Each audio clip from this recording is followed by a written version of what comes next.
Welcome to the 2-minute drill. I'm Brandon Perna, and today I have to talk about something I do not want to discuss.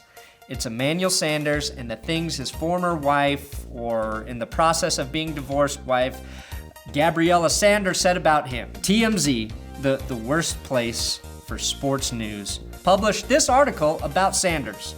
Now, that's not really what I'm interested in. Everyone knows athletes cheat on their wives. It's why athletes become athletes. I didn't go pro, personally, because I wanted to love my wife and be faithful to her. But that's just me.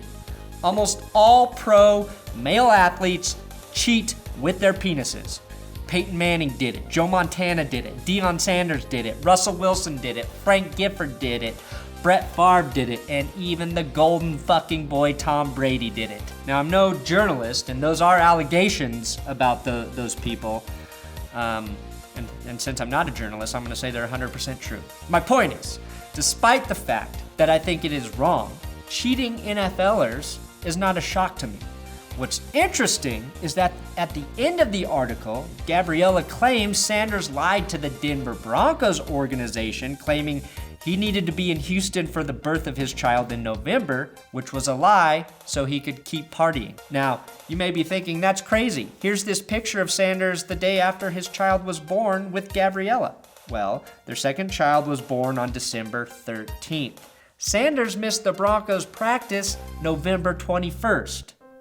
Now, I'm not a father, but that math doesn't make sense.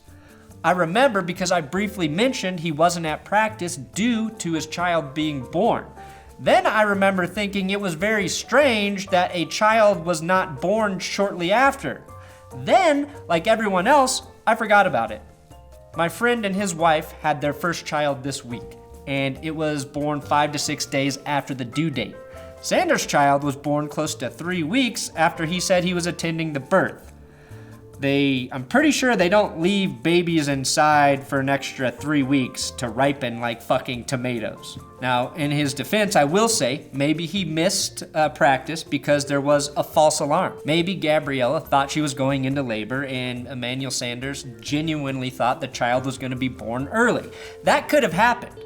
I'm not sure if there's evidence for it, but I'm saying until the Sanders team addresses this issue, that's a possibility, and if I'm them, that's probably what I'm gonna say. But we would need to see evidence that she visited a hospital and that she was sent home because she wasn't going into labor. Those are just the logistical things that don't really make sense. The other reason I mention this story is because you might also remember that D-Mac from 104.3 The Fan stated towards the end of the season that he thought Emmanuel Sanders was a cancer in the Broncos locker room and that he's a very selfish teammate and that it might be a good idea for the Broncos to try and trade him. And I think at the time, most people thought that was a crazy notion and that, you know, Emmanuel Sanders has been one of our favorite players for quite a while. He's been one of my favorite players since he arrived in Denver.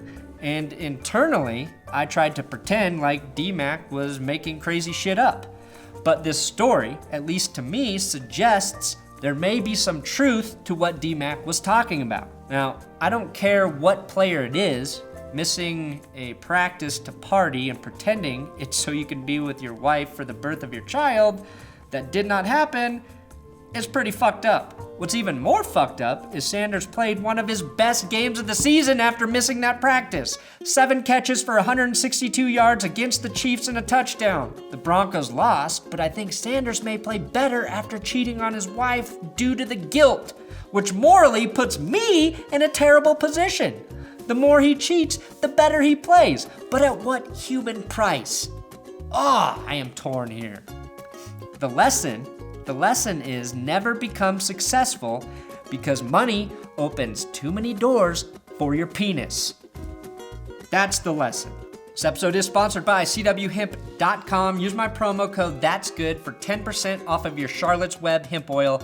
You know by now I take it every day, and I was just there on Friday shooting a video at the facility. I'm going to put out some of those videos, and after being there again, I am even more confident in this product and its health benefits, and just if you have any issues that CBD oil can help with, check out Charlotte's Web. The other lesson is, if you look up to somebody If they're an athlete, an actor, probably not a politician, nobody fucking looks up to them, but if they're somebody who's achieved some sort of high status and they become an example to you of what you should strive for, make sure you limit that to what they're doing professionally.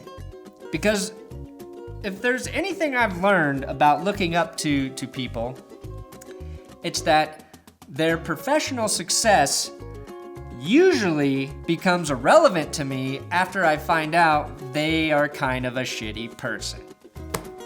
They do shitty things the more successful they get.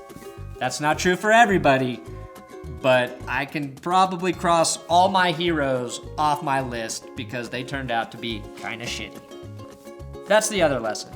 Believe in nothing. Thanks for watching the 2-minute drill here on That's Good Sports. Give me a follow on Twitter at Brandon Perna after you subscribe to this channel, and go to cwhemp.com to get the Charlotte's Web hemp oil. It will not prevent you from cheating or being a bad person, but it can help you feel better. That is not the slogan they want.